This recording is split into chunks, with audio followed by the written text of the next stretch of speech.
And as the investigation continues, we're taking a closer look at the roles of local law enforcement and the Secret Service when it comes to protecting people like the former president who are in town for something like this. Joining us now, CBS News law enforcement contributor and former deputy commissioner with the NYPD, Richard Esposito.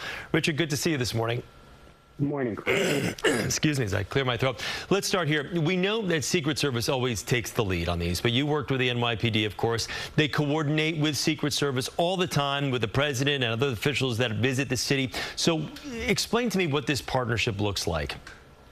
So in a big city, in a city like New York, the Secret Service is blessed with an agency in New York or LA that has its own sniper team, its own emergency service, a large bomb squad.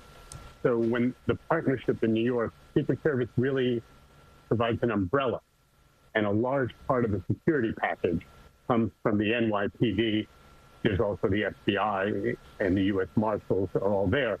So if you think about the UN, there's 167 heads of state coming to New York. We've never had an incident because all those buildings are covered, all the grounds are covered, and you've been in Manhattan.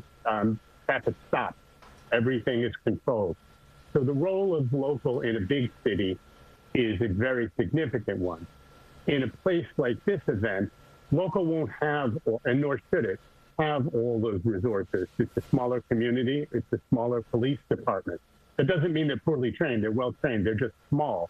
So much more of the burden has to fall on Secret Service. So you talk about New York City. Obviously, you've got close to 40,000 police officers here, so you can blanket city streets when you have officials come to the city. As you mentioned, a place like Butler County in Pennsylvania, they obviously do not have that force. So exactly what would local police then be responsible for if you're saying that the Secret Service has the lead? Well, there's local police, and then, of course, there's a Pennsylvania State Police that is involved as well, and there are sheriffs. So there's a substantial local presence. What they're responsible for is what the Secret Service directs and they agree on. So in this case, there was a fairly shallow perimeter around the event, about 150 yards, let's say, or less. And local police was tasked with securing some of the buildings.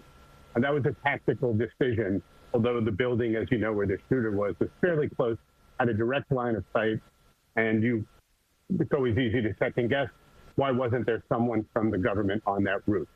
So the role of of law enforcement in securing a building is really dictated by, in this case, the Secret Service. They're the lead, they oversee it. According to Butler County Police, they did inform Secret Service of the shooter. However, there was more steps that they probably could have taken to stop or at least get the message to the right people at the time. It seemed like there was a a lapse in communication here. They had photos, they had eyewitness accounts saying there's someone on the roof. He passed through a magnetometer early on with a sight scope, according to John Miller yesterday. So, I mean, how do they even let the former president on stage knowing that there's someone within the perimeter, or at least on the immediate proximities of the perimeter, that is suspect? I mean, without a doubt, this is a total fail. The whole security package failed. And the local agencies, they made their effort.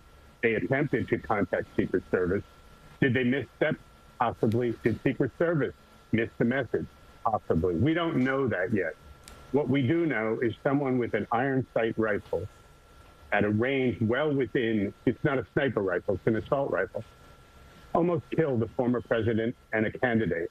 And as we noted in our piece earlier, there was a heightened security package because of earlier threats against him. You don't normally carry a counter sniper team with a candidate like this. And that's the other thing, you talk about this being a Secret Service fail. You look at the president's head being exposed after the shot was fired. How does that allow to be? How do they allow that flag to be blowing over his head so you can see the wind direction? It just outdoors. And with this threat from Iran, it just seemed as though it's mind-boggling that this event could even take place under all these circumstances with all of these factors.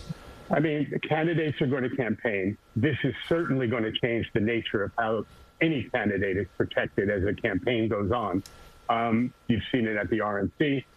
You're going to see it each time. I mean, when former President Trump came to the Bronx a month ago, he didn't have sniper teams. He just came to the Bronx. He had his normal small Secret Service detail. So things are already changing. Yeah. All right. Well, Richard, thank you so much. Good to talk with you as always. And we will talk with you next week. All right. Until then. All of our conversations with Richard, of course, can be seen on our website. And we'll, of course, have continued coverage of the attempted assassination of former President Trump here on CBS News New York and on our website at cbsnewyork.com.